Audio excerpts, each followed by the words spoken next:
Big pass முடிஞ்சிருச்சு அப்படின்னாலே வந்து சீரியல்கள் இதுக்கப்புறம் தான் சூடு பிடிக்க ஆரம்பிக்கும். அதுவும் கடைசி வாரம் முடிஞ்ச அப்புறம் எல்லா சீரியல்லையுமே பரபரப்பான திருப்பங்கள் அப்படிங்குவாங்க. ஆனால் கடைசியில் பரபரப்பான திருப்பம்லாம் இல்லாமல் ஏங்க ஒரு பெரிய ஷோ முடிஞ்சிருச்சு, இதுக்கப்புறம் திருப்பி எல்லோரும் சீரியல் பார்க்க வாங்க அப்படின்னு சொல்கிற மாதிரி தான் அமையும். அதில் வேறு இப்போ சிறகடிக்க ஆசை 1 மணி நேரம் அடுத்த ஒரு வாரம் முழுக்க புது சீரியல் வர வரைக்கும் இதில் ஒரு புது ட்ராக் என்னென்னு வந்து பார்த்திங்க அப்படின்னா வந்து பாட்டியை கூட்டு வச்சு அந்த ஃபங்க்ஷன் நடத்தி அதில் வந்து எல்லா ஜோடியும் சேர்த்து வைக்கிறதுல ஒரு 2 எபிசோடு 1.5 எபிசோடு ஓடிடுச்சுன்னு வச்சுக்கோங்க.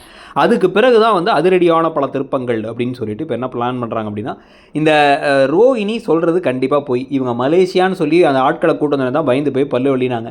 இதை நிரூபிக்கிறேன் நான். கண்டிப்பாக மலேசியான்னு சொன்னால் இவங்க வந்து ஒரு டேரக்டாவோ இல்லை வந்து மனோஜை வச்சோ வந்து ஏற்றி விட்டு அதை மாற்ற பார்ப்பாங்க அப்படிங்கிற மாதிரி பிளான் பண்ணி முத்து மீனா வந்து என்ன சொல்கிறாங்கன்னா, எல்லாத்தையும் கையெழுத்தலாம் வாங்கி நம்ம வீசாவுக்கு அப்ளை பண்ணுறோம், நம்ம மலேசியாவுக்கு ஃபேமிலியாக கிளம்பி போய் அவரை போய் பார்க்க போகிறோம், காசெல்லாம் நீங்கள் கவலைப்படாதீங்க நான் பார்த்துக்கிறேன், அதுக்கப்புறம் அங்கே போய் தங்குறதெல்லாம் வந்து மலேசியா மாமனார் வீட்டில் பார்த்துப்பாங்கன்னு நான் சொல்லாது. உடனே ரோகிணி ஷாக் ஆகி சரின்னு தலையாடிட்டு மனோஜிட்ட போய் எங்கள் அப்பா ஜெயிலில் இருக்கும்போது இவங்க பார்க்கறது பிடிக்கலன்னு நடித்து அழுது நடிக்கிறாங்க.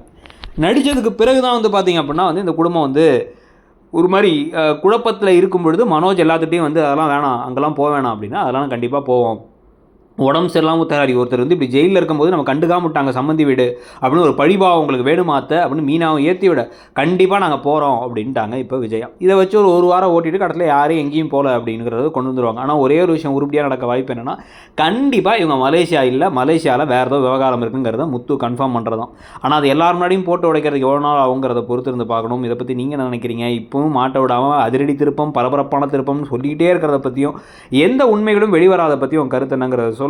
கூடவே வந்து பார்த்திங்க அப்படின்னா வந்து இப்போ மெந்த்ராலையும் ஃப்ளிப்கார்ட்லேயும் எக்கச்சக்கமான ஆஃபர்ஸ் 2 சைட்லேயுமே போயிட்டுருக்கு. அதுலேயும் முக்கியமாக நீங்கள் ஜுவல்லரி செட்லேருந்து ஆரம்பித்து எசென்ஷியல்ஸ் வீட்டுக்கு யூஸ் பண்ணுற எண்ணெய் பருப்புலேருந்து எல்லா விதத்துலேயுமே ஆஃபர் இருக்குது. கீழே அதுக்கான லிங்க்ஸ் இருக்குது, கிளிக் பண்ணி உங்களுக்கு ஏதாவது ப்ராடக்ட் பிடிச்சிருந்தா வாங்கிக்கோங்க.